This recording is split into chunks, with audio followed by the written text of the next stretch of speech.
Peter, I We, want to we, ask Tom, all of you, um, the reason, Tom, biggest reason I've heard they leave for the Super League is they only take nine forwards and they get three lines, so they get more ice time. They do have an extra practice a week. Uh, Hell, where you coach, Peter, with you and your team, is it a three-line team, a four-line team, or do you have four lines and when you play to win, you only play two lines? Well, it's we so.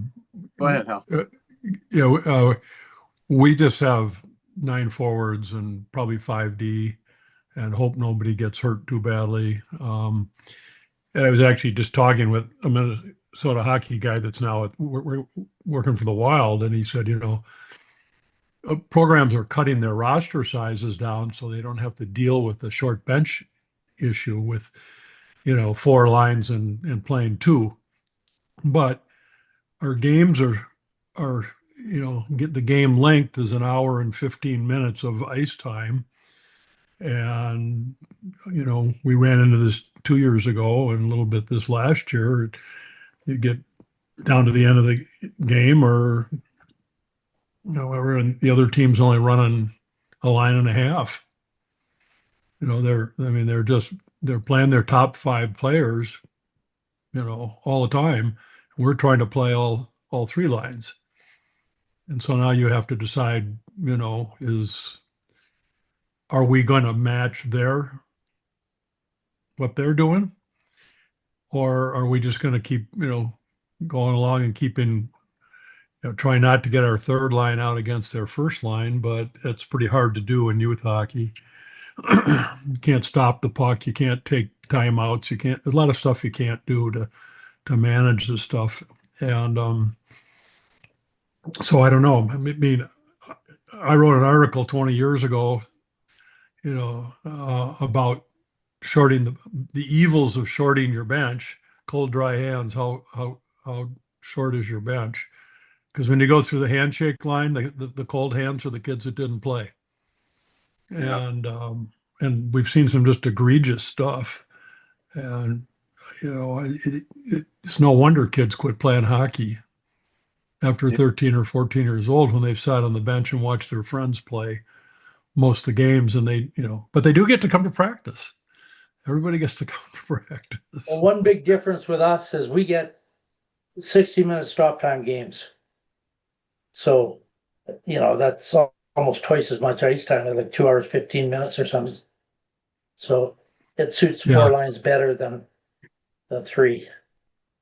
Yeah, I mean, with us, it's the local youth organizations here. Most of them are nine forwards, 4D, and a lot of that is out of necessity, just because you don't have enough kids. Like if you took one Right. team at four lines and 6D, you wouldn't have a second team.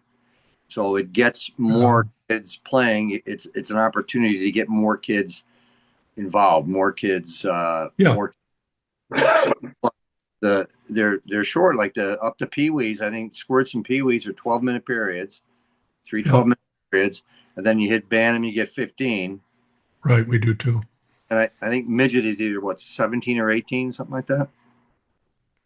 Well, I know high school is 17, which would Yeah, be midgets, 18 and under or whatever. yeah. Well, it's We about don't this, have midgets in but Minnesota, you but like you don't get the hour. I mean, you get 45 minutes is the best you can get until you get into high school. yeah, the games will end. I had the discussion with this guy because I don't like, the automatic whistle. If you're shorthanded and you can't ice the puck because they blow the whistle and they start over again, and then there's no tag up off sides, so it's an immediate whistle, and it accounts for probably another 5 to 7 face-offs per game. But then the game ends up on the wall clock, not on the game clock. Yeah, and the other issue that I have with that is in order to develop, you have to be in game like situations. Yeah. And many stops where we're just lining up for face-offs again, while that is a game situation, it's certainly not the learning tool that a game situation is when the game is flowing and moving. So, Right, agree. right. Well, So women's league where Cassie was coaching with us and she's an advisor for that women's pro league. And she asked me, what would you do? And I said, I would eliminate offside face-offs. I said, there's no plays on them. And the team that went offside can win the face-off. So I would have everything, and that's what we did in our game on Sunday. Everything is just a delayed face-off. You know, the other team gets the puck just like on a delay, and they kept going. And to keep the game going also, I said, if they ice it, the team that ices it can't get the puck. They have to let the defending team get the puck so that, you know, just eliminate as many face-offs as possible. So our only face-offs, the goalie freezes it or a goal or a penalty, but I don't think there's any penalties.